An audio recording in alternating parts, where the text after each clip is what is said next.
गोविंद के हवे जरोह राम निहोरा के खंदान कि बाल गोविंद के हवे जरोह राम निहोरा के खंदान नाती राम राज शर्मा के सूर्यनाथ के हम संतान। एगो हमरो छोट परिचय बा, सुन लिहल जा कि बाल गोविंद के हवे जरोह राम निहोरा के खंदान नाती राम राज शर्मा के सूर्यनाथ के हम संतान। कि सजदा में जब माथ झुकेला माई पहले आवेली आ नाम हवे सुखराजी देवी सुखना कबहू पावेली। कि रेल चला के पेट भरेनी 2 रुपया सिरजावेनी आ कविता से मन हरिहर होला कविता हमहू गावेनी। कि जिला देवरिया थाना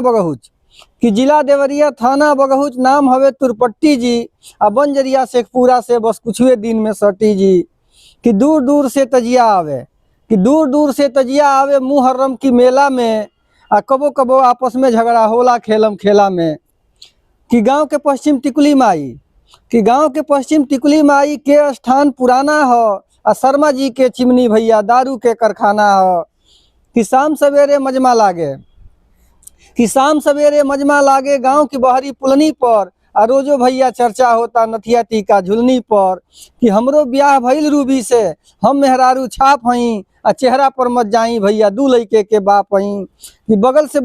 कि बगल में बस कुछ दूरी पर प्रेमी जी के